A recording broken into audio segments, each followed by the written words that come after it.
record. Okay, so before we start, let us all pray, Mark.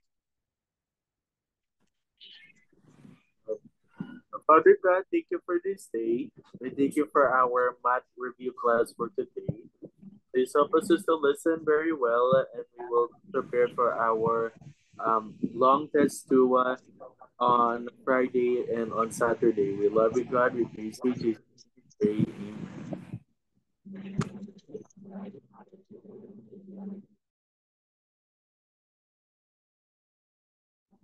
Okay, bear with me ha, kasi Teacher Ace, inuubo, baka bigla akong umubo. Ayan, so for today, we're going to have a review on the topic that we tackled from last week up to this week. So we tackled about the harmonic sequence and then geometric, opo, ayan, geometric sequence, and then the sum of the natural numbers from 1 to 100. Ayan po si number. Sigma notation. Sigma notation, and then the word geometric sequence. Opo. Ayan, so I have here sample questions and let's find out if you remember the topic. Okay po, let me share my screen.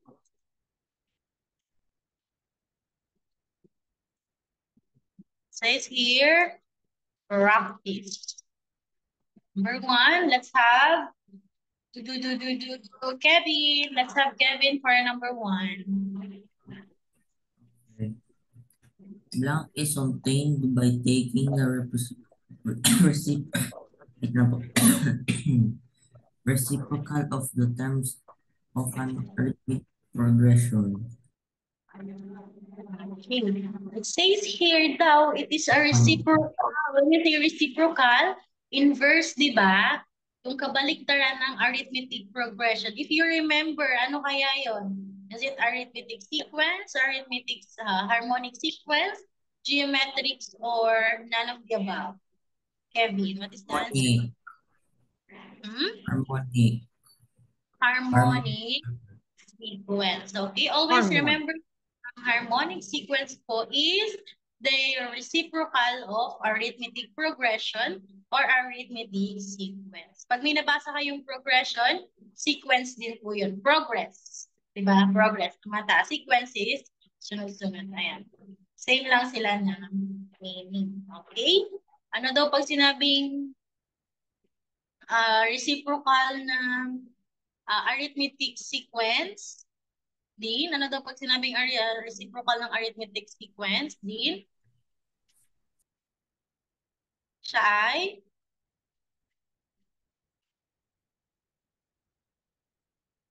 Harmonic or geometric? Harmonic. Harmonic. Very good. Siya ay harmonic. Ayan.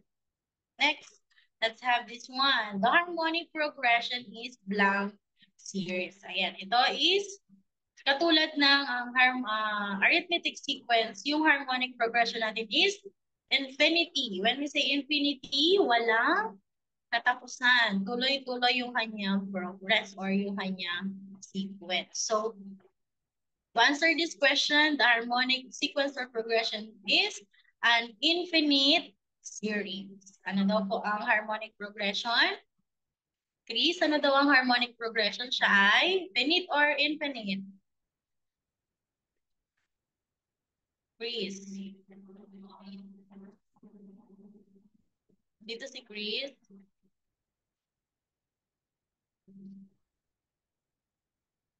Okay. Mark, ano daw ang harmonic progression? Infinite or finite? Infinite. Infinite. Ayan. Always remember that ang harmonic progression is infinite. Walang katapusan or infinite. Infinite. Saan ba yun? Sa to infinity is sa Star Wars. Ayan. Next. Ayan. Can you tell me about common difference? Ano, Eli? Can you tell me about common difference? Ano yung common difference?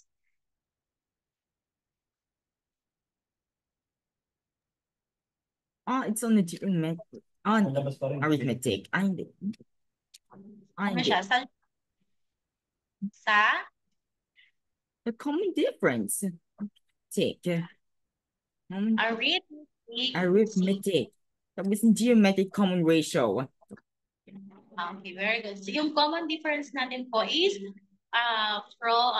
it used in arithmetic and harmonic sequence. Saan daw po ginagamit ang common difference?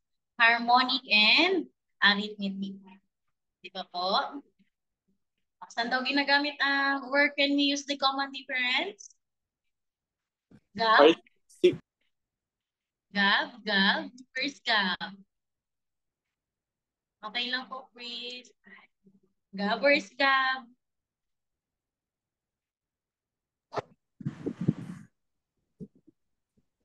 Chris, nandiyan ka na ba, Chris? Ano yung question, Chair? Where can we use the common difference? Saan ginagamit ang common difference? Sa arithmetic series and sequence po. At saka Sa harmonic sequence. okay, very good. Sa arithmetic and then sa harmonic. So, how can we get, if we have, for example, if we have the common difference to 10, 10, 15, 20, 25. Okay, how can we get the common difference? By What's the common? subtracting. Okay, Mark. And add. Add? No. How can we get the common difference po nung this sequence? Subtractor. Subtractor. We're gonna minus. Okay, minus. Alin ang ima-minus daw natin dyan, Mark? Ano daw ang ima-minus natin? Term minus previous term. Okay, very good. Term minus previous term. Okay, always remember na hindi po natin pipiliin yung first term. Alin daw ang hindi natin pipiliin din? Alin daw ang hindi first term? First term, hindi pwede piliin. For example, 20 and 20 minus. What is the previous term of 20, Kevin? 15. Ano po, Chair? Ayan, previous number It's before 5. Okay. The answer here is 5. And then common difference, ano ang symbol ng common difference? Letter D. Letter D. When you see the letter D, it tells that it is common difference.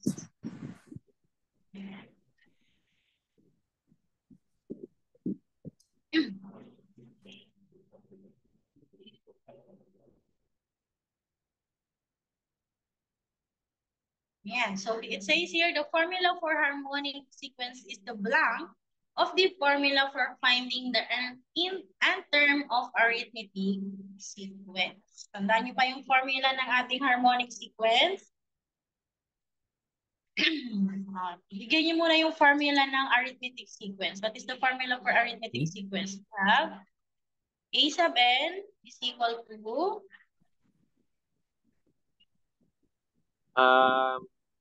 A sub 1. A sub n is equal to A sub 1. A sub 1 and then what's next?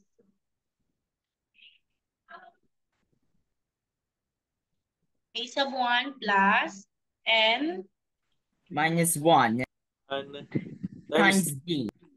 D. And this is the formula for arithmetic sequence. Ngayon, ang tinatanong natin is formula of harmonic sequence. Diba sabi kanina, ang harmonic sequence daw is reciprocal ng arithmetic sequence.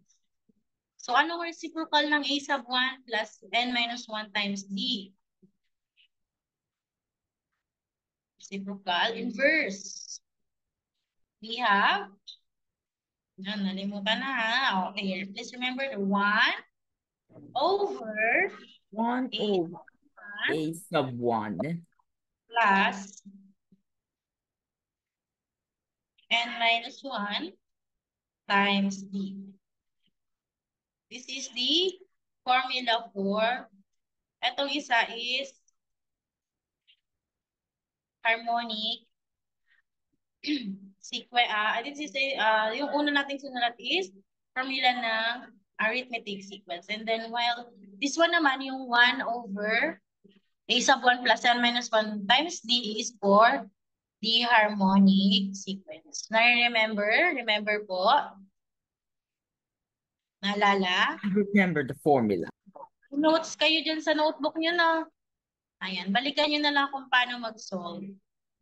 Ang pag-solve po ng harmonic sequence is katulad lang din ng arithmetic sequence. Kasi same lang naman sila. Reciprocal lang. Okay? Next, let's have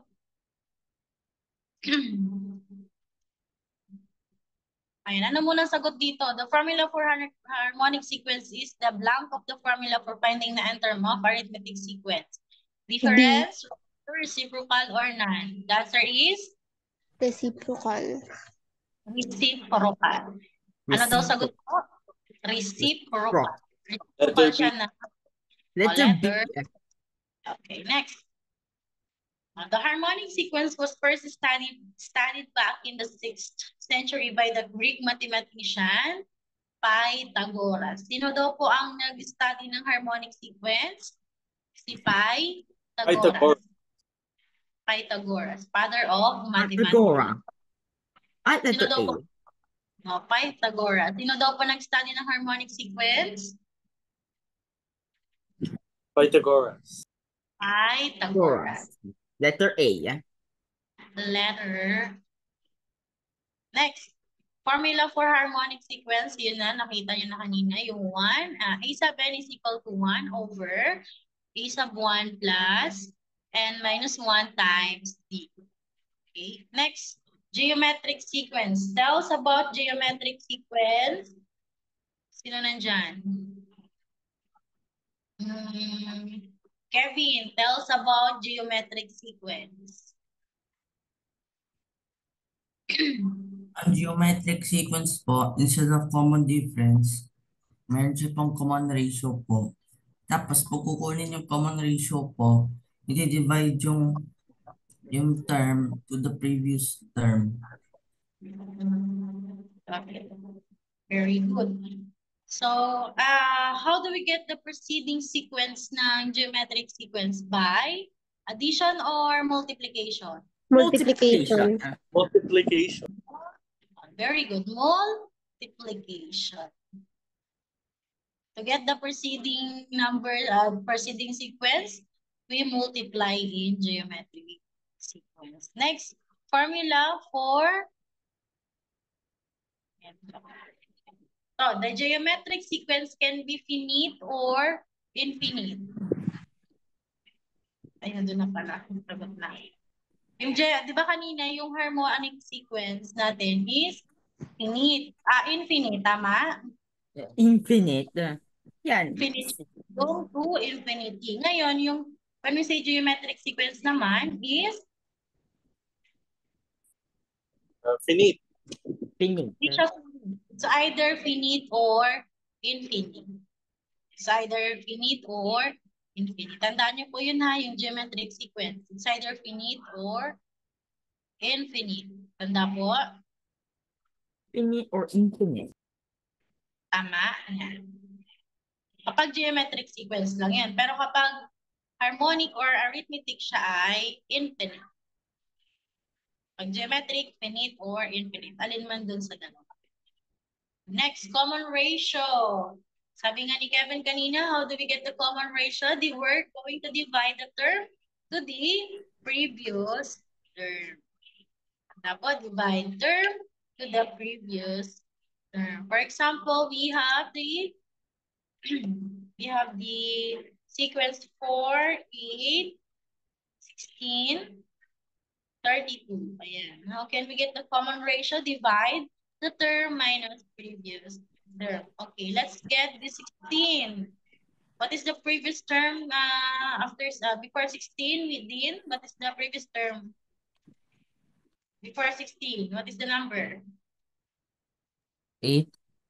Okay, 8. We're going to divide 16. Divide. O, gamitin ko na lang tong fraction. Divide by 8 is equal to 2. 2. So We the divide common 8 2. Okay, so the common ratio here is 2.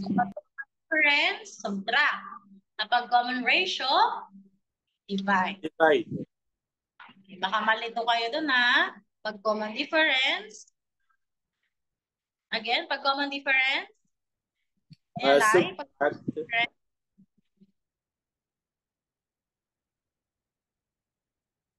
subtract or divide? Eli, Subtract. Divide.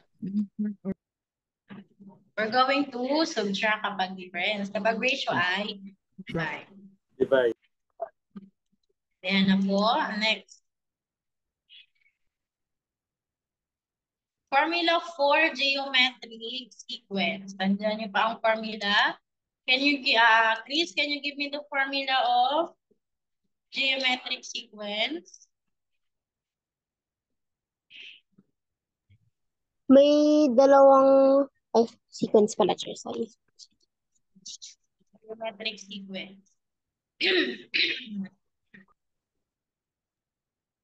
Ace of n is equals to ace of 1 times common ratio raised to n minus 1. Raised to n minus.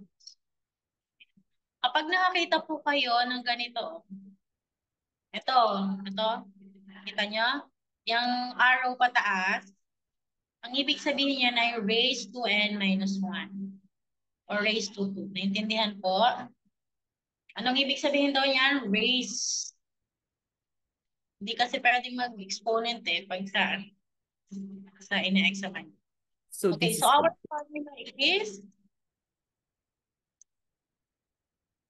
formula is a sub n is equal to a sub 1 times r raised to n minus 1. Next. The sum of numbers from 1 to 100. Ayan, paano naman to? Okay, so here we can use the formula n times n plus 1. Tandaan nyo to, pinakopya ko to sa inyo over 2. Ayan, pinakopya ko to sa inyo, tandaan nyo.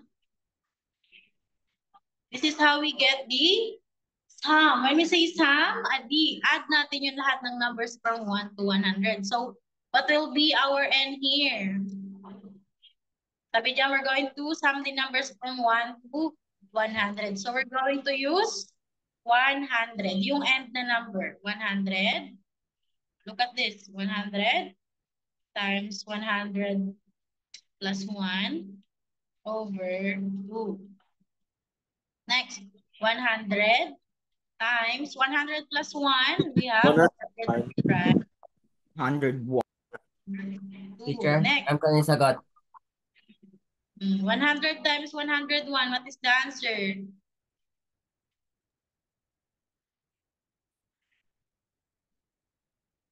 What is the answer po? 100 times 101? 10,100. Ano po, Eli? 10,100. 10,000. 100. 10,100. Divide by 2, ilan? 5,050. 5,050. 5,050. So it's letter C. So this is how we get the sum of the numbers from 1 to 100. Wait lang.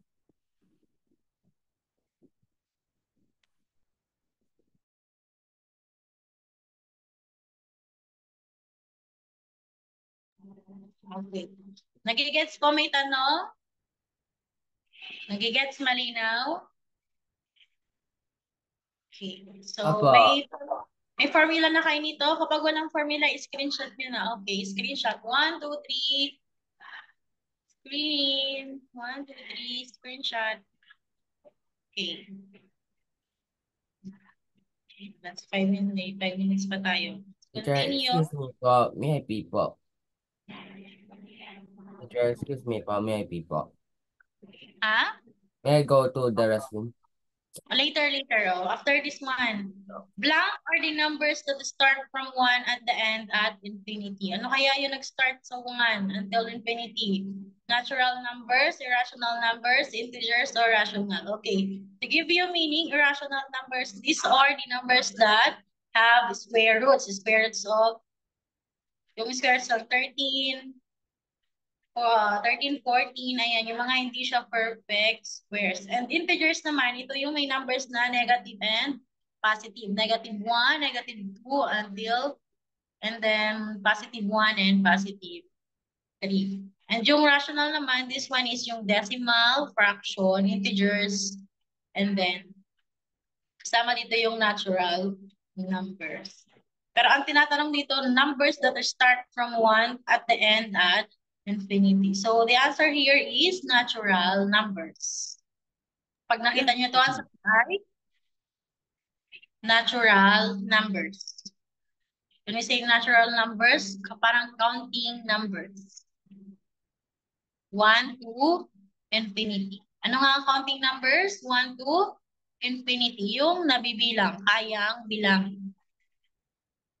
Intindihan po? Next, sigma notation. Teacher, When we say napahin ko pa ng picturean. wag na picture. Wag na picture. Sigma notation is to sum all the numbers. Pag sigma notation, ano siya? To sum. To add. Okay? Intindihan po? Kapag sigma notation, to sum or to add. And again, what is the symbol? Yung, anong symbol nito? Kung naalala niyo yung symbol. Alam ka. Yung ganito. Yan. Ano yan? It's like Sigma. that. Oh, yan. Sigma. Alam ko po yan. Sigma notation. Easy lang to, teacher.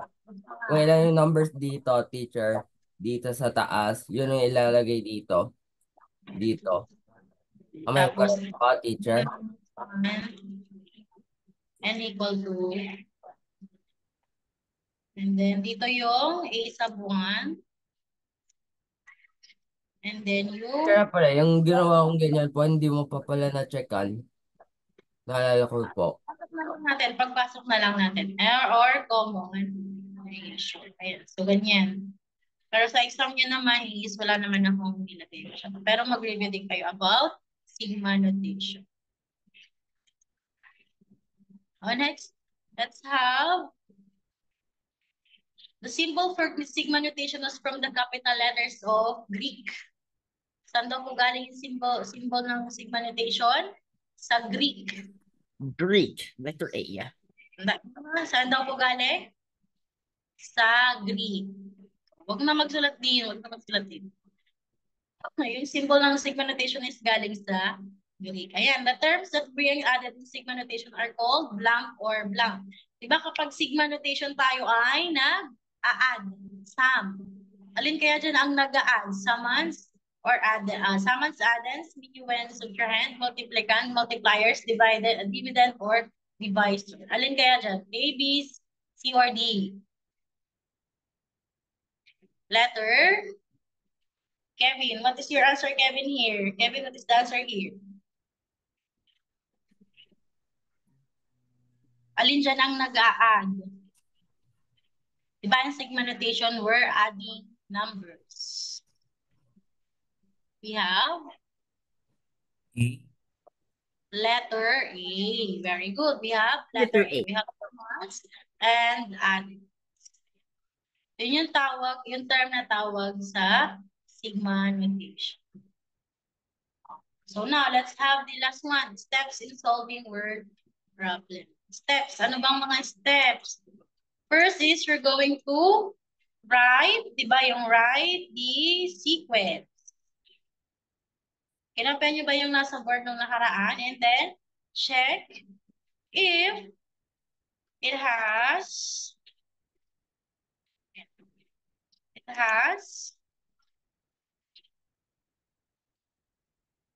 Common different, difference or common ratio. and then do the process, do the solving. Write the formula muna, write the formula. And then do the solving.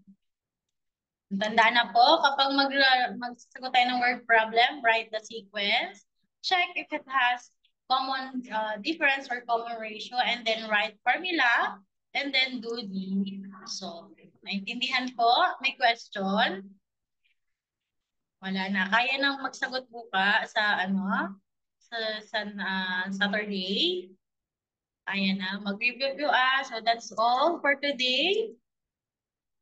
That's all for today. Let us pray muna bago tayo okay, let's bow our head and close our eyes. Lord, thank you for this fruitful discussion.